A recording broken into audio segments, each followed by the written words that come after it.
people! Welcome back to my channel. This is your Mama Sam. Hola mga amigo, amiga, kumare at kumpare. Kamusta kayong lahat? Sana lahat po kayo ay okay at safe ngayong araw na ito. At syempre ko ako naman ang tatanungin nyo, nakikita naman ninyo ang beauty ng Mama Sam ninyo. Fresh overload pa rin, di ba? Ganyan talaga kapag umiinom ka ng maraming vitamin C at saka syempre kumakain ka ng maraming hotdog. Dahil sa hotdog, nakakaloka ang beauty ng Mama Sam ninyo. So, yon. So, kamusta naman kayo mga amigo, amiga, kumare at kumpare? Sana lahat kayo ay okay na okay ngayong araw na to. Syempre ko ako naman ang tatanungin ninyo, okay na okay din lang. Medyo marami kaming ginawa. So, lumabas kami nino kanina, doon kami nag-lunch.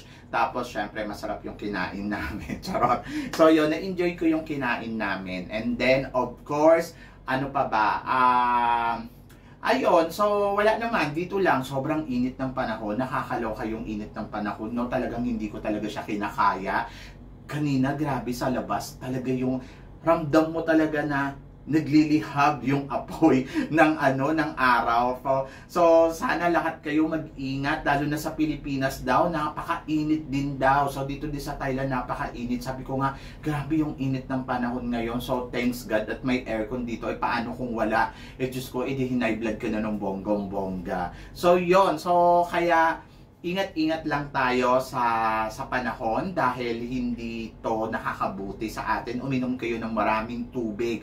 Yung mayat-maya talaga. So kung dati uminom kayo 8 baso, gawin niyo mga 12 para at least 'di ba hindi kayo natutuyuan. So yon. So at syempre marami tayong pag-uusapan ngayon na talaga naman, oh my gosh, magtataas ang kilay ninyo. Pero syempre shout out muna sa mga ilan nating kaibigan na laging nakatutok sa atin. Syempre kayong lahat na talaga walang sawa yung support ang binibigay ninyo dito sa Mama Sam Vlog.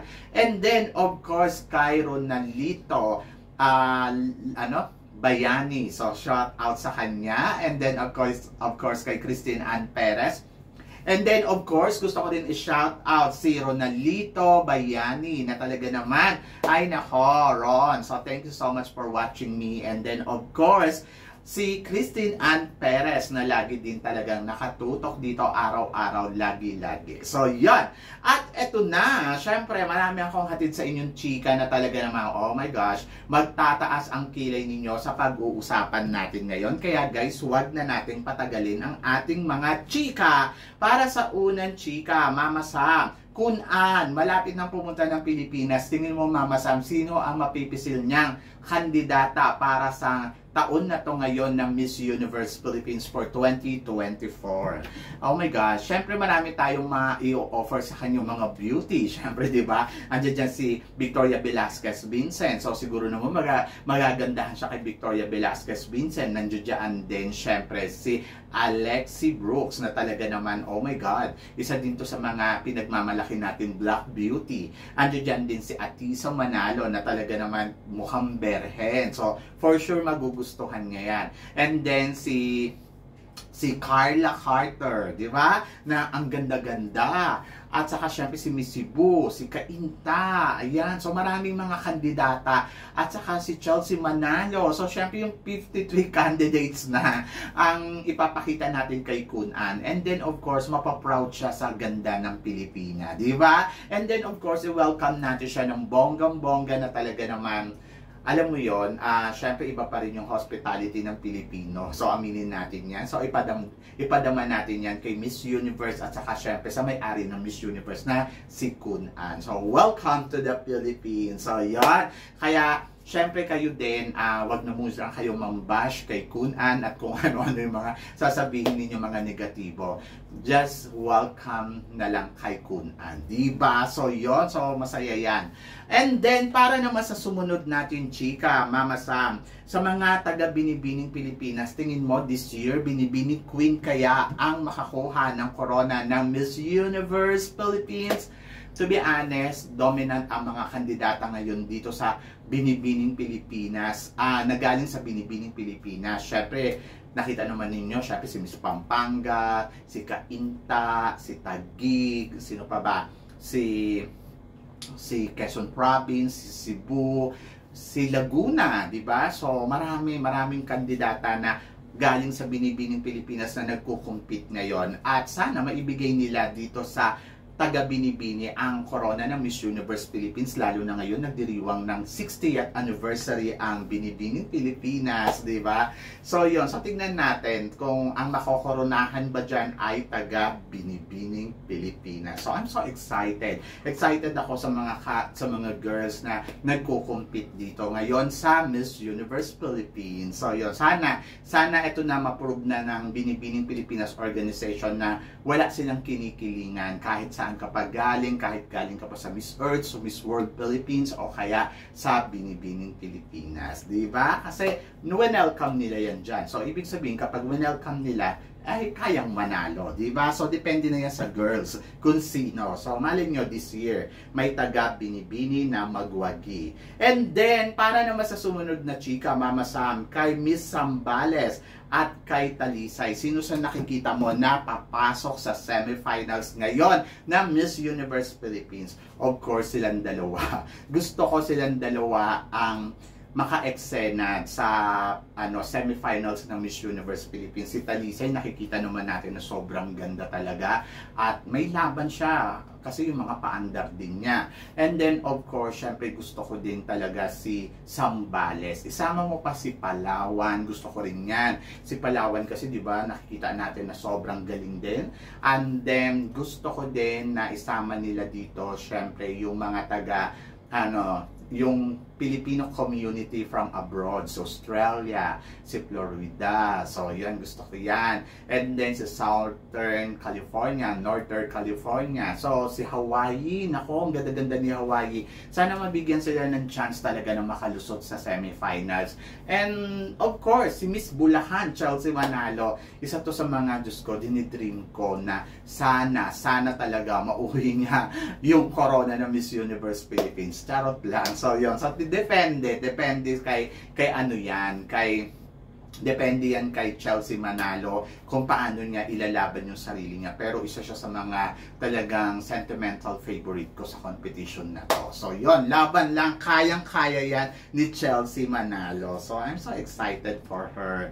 And then, syempre, Alexi Brooks, Mama Sam, nakikita mo ba na papalo at may uuwi ang corona ng Miss Universe Philippines?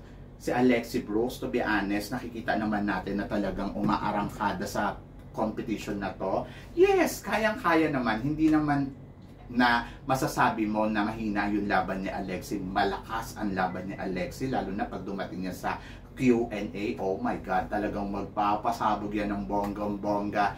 At alam mo yon, sobrang winner. So yon.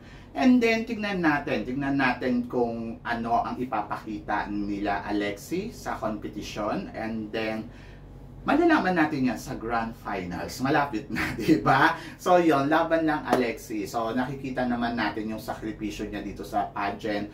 And then, sa mga nambabash kay Alexi, sana maiwasan na rin ninyo yon kasi karapatan din naman ni Alexi na manalo dito, di ba? So, yan! And then, of course, ano daw ang masasabi ko sa beauty ni Miss Taguig?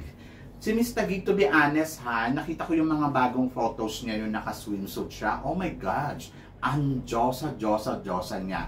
Sobrang grabe. Lalo na yung nandoon siya sa, sa Sultan Kudarat ngayon. Nakita naman ninyo. Kaya lang si Taguig hindi siya nagsusuot ng sash niya. So, medyo baka ma-demerit to. Charot. So, yan.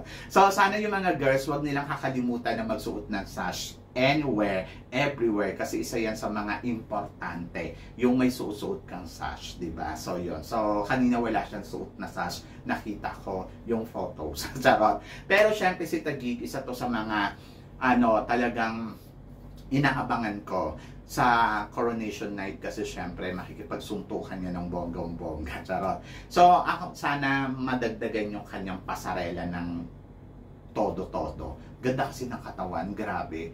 Kahit ako hindi ako maka-get over sa kanya nung swimsuit competition noon sa Boracay. Sabi ko nga, grabe, panalo yung katawan.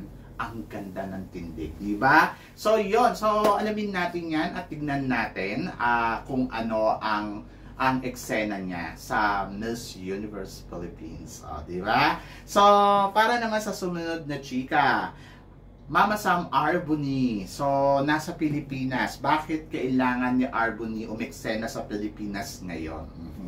So, marami nagtataka kung bakit si Arbony nasa Pilipinas. Kasi una, ang project niya ay mag-host ng Miss Universe Philippines. And then, of course, tinatry din nila na ma-push yung career ni Arbony dito sa Pilipinas. To be honest, kasi doon sa States, di ba, parang after na manalo siya ng Miss Universe, wala naman tayong nakitang ginagawa ni Arbony. Hindi pa katulad nila Catriona Gray na talagang ang daming sponsor na lumapit sa kanya. So parang feeling ko ayun yung mali ni Arbony nung lumaban siya sa Miss USA. Parang after kasi hindi naman siya katulad nila Olivia Culpo noon na Miss Universe na nabibigyan talaga ng bonggang-bonggang highlights. Tapos maraming projects. So ngayon, kinuha siya ng Empire Philippines and then tira-try nila na, alam mo yon, na magbuo yung career niya dito sa Pilipinas. So, mag-boom yung career niya. And then, of course, kahit ako matutuwa. So, ito rin natin si Arbony na hindi lang siya from USA. She's from the Philippines din. At totoo naman, may dugong Pilipino siya. At malaki yung opportunity niya dito sa Pilipinas. Sa totoo lang, na mas makilala pa lalo na sa movie industry. And then of course sana makita ko siya na nag-hosting hindi lang sa Miss Universe Philippines kahit sa Miss Universe. I'm so excited, sana maimbitahan siya bilang judges or magkaroon ng mga eksena, di ba? Kasi deserve yun ni Arbony. In fairness kay Arbony talaga, isa tong magaling na Miss Universe noong 2023 and then sana 2022, di ba? At sana mabigyan siya ng magandang highlights talaga sa Pilipinas na magkaroon siya ng magandang career dyan. So, yun. So, kaya nandiyan si Arbony at nagkakaroon siya ng mga eksena dahil tinatry talaga nila na pasukin siguro yung showbiz industry dyan sa Pilipinas. At syempre, hosting, modeling, at kung ano-ano pang mga eksena. So, malay mo. So, keep it up, Arbony, and then laban lang. So, yun. So, I'm so excited for Arbony. Kasi talaga naman, oh my God, kahit ako, talagang sobrang natutuwa talaga ako kay Arbony. Kasi parang feeling ko sa Arbony kasi malakas talaga yung laban niya. And then, para naman sa sumunod na chika, Mama Sam, feeling mo last two standing na kaya dito sa competition na Miss Universe si Victoria Velasquez Vincent and then si Atisa Manalo? Well, pagdating dyan sa last two standing o sila na kaya ang matitira sa dulo ng competition, possible naman talaga. Nakikita natin yung ingay ni Victoria Velasquez Vincent ngayon. But just for now, hindi pa natin talaga alam kung ano ang magiging takbo ng laro ng competition na to. Pero kung now, talagang Victoria Velasquez Vincent, isa sa mga nakikita mo talaga na grabe, possible talaga na, oh, baka siya ang makakuha ng corona. And nakikita natin yung lakas niya na ngayon na hindi mo na makontrol. Ganon din si Atisa Manalo. At alam naman natin si Atisa Manalo, syempre, iba din yung di-kalibre neto. At talagang nakikita mo, si Atisa Manalo kasi parang tumotodo na sa competition. So, syempre, ang goal ni Atisa Manalo is to get the crown. At goal ni Victoria Velasquez Vincent, ganun din. At nakita naman natin na nagtatrabaho silang dalawa. Pero kasi, pagdating sa last two standing, marami din kasing pwedeng maging possible. Possible, halimbawa, si Brooks, di ba? Si Alexi Brooks at saka si Taguig. Hindi natin alam, baka sila. Pwede din si Stacy at saka si Baguio. So, hindi natin alam. Pero dito sa ngayon, nakikita natin na malinaw na ito ay si Victoria Velasquez Vincent and Atisa Manalo. Just for now. So, hindi natin alam in the future. Pero, sa ngayon, sila yung nakikita natin na talagang nagpupukpukan. But, possible pa rin to mapunta sa iba. Diba? So, abangan natin, siguro, ito talaga magkakaalaman to pagdating ng preliminary competition. Doon talaga, malalaman mo na kung sino talaga yung parang maglalast to standing sa competition na to. For now, kasi parang pagewang-gewang pa eh. Kasi yung iba, biglang nananahimik, tapos biglang sasabog, eksena. Yung iba naman parang continuous lang yung ginagawa o consistent lang, and then baka mamaya pagdating sa coronation night biglang boom, umeksena ng todo-todo. So hindi natin alam, but for now ang nakikita natin, lahat naman ng kandidata ay tinatry nila yung best nila, ayun yung maganda, and this is a game, so pwede itong umikot talaga sa lahat, at lahat ay possible na pwedeng matira sa last two standing, either Cebu or Chelsea Manalo, or pwede din to si Talisay at saka si Zambales. Depende yan sa ikot ng laro ng competition. So for now, sabi ko nga, very strongest ay Atisa Manalo and Victoria Velasquez Vincent. Do you agree, guys? So kung agree ka, so please comment below para at least malaman ko naman kung ano naman ang chika mo dito sa mga pinag-uusapan natin ngayon. So yun, guys, maraming salamat po syempre sa inyong lahat sa walang sawang suporta na binibigay ninyo dito sa channel ko, at sa mga hindi pa po nakaka-subscribe dyan, please don't forget to click like and subscribe my channel, at i-click nyo na rin po ang notification bell para lagi kayong updated syempre sa aking mga chika. Sabi ng ganon, always keep smiling and always think positive. Walang imposible, guys. Magtiwala lang kayo sa itaas. Kaya guys, hanggang dito na lang. Hanggang sa muli nating chikahan. See you tomorrow. Thank you, guys. Paalam.